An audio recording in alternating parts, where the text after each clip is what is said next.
एक बच्चे को आम का पेड़ बहुत पसंद था। जब भी उसे फुर्सत मिलती वो उस पेड़ के पास पहुंच जाता, पेड़ के ऊपर चढ़ता, आम खाता, खेलता और थक जाने पर उसी की छाया में सो जाता। बच्चे और आम के पेड़ के बीच एक अनोखा रिश्ता बन गया। बच्चा जैसे जैसे बड़ा होता गया वैसे वैसे उसने पेड़ के पास आना कम कर दिया। कुछ समय बाद तो आना बिल्कुल ही बंद हो गया। आम का पेड़ उस बालक को याद करके अकेला रोता। एक दिन अचानक पेड़ ने उस बच्चे को अपनी तरफ आते देखा और पास आने पर कहा, तू कहाँ चला गया था? मैं रोज तुम्हें याद किया करता था। चलो आज फिर से दोनों खेलते हैं। बच्चे ने आम के पेड़ से कहा, अब मेरी खेलने की उम्र नहीं है, मुझे पढ़ना है, लेकिन मेरे पास फीस भरने के पैसे नहीं हैं। पेड़ ने कहा, तू मेरे आम लेकर बाजार में बेच दे, इससे जो पैसे मिलेंगे उससे अपनी फीस भर देना।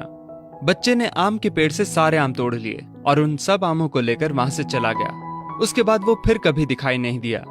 आम का पेड़ हर पल उसकी राह देखता रहता। एक दिन वो फिर आया और कहने लगा, अब मुझे नौकरी मिल गई है, मेरी शादी हो चुकी है, मुझे मेरा अपना घर बनाना है, लेकिन इसके लिए मेरे पास अब पैसे नहीं हैं। आम के पेड़ ने कहा, तू मेरी सभी डालियों को काट कर ले जा, उससे अपना घर बना ले।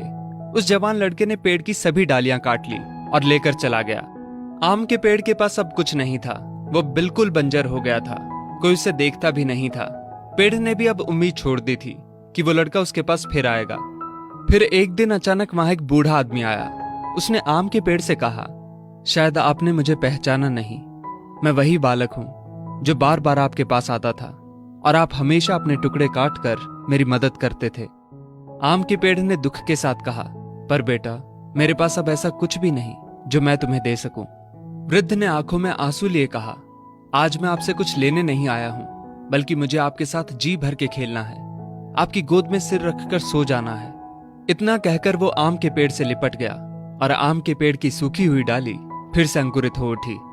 दोस्तों, वो आम का पेड़ और कोई नहीं बल्कि हमारे माता पिता हैं। हम जब छोटे थे तो हमें उनके साथ खेलना अच्छा लगता था, लेकिन जैसे जैसे हम बड़े होते चले गए उनसे दूर होते गए।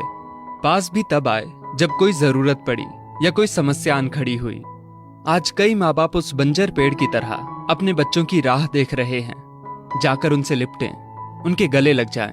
फिर देखना वृद्ध अवस्था में उनका जीवन फिर से अंकुरित हो उठेगा। किसी कवि ने क्या खूब कहा है, बड़े बुजुर्गों की उंगलियों में कोई ताकत तो ना थी, मगर जब मेरा सिर झुका तो सिर पर रखे कांपते हाथों ने जमाने भर की दौलत दे दी। दोस्तों, इस वीडियो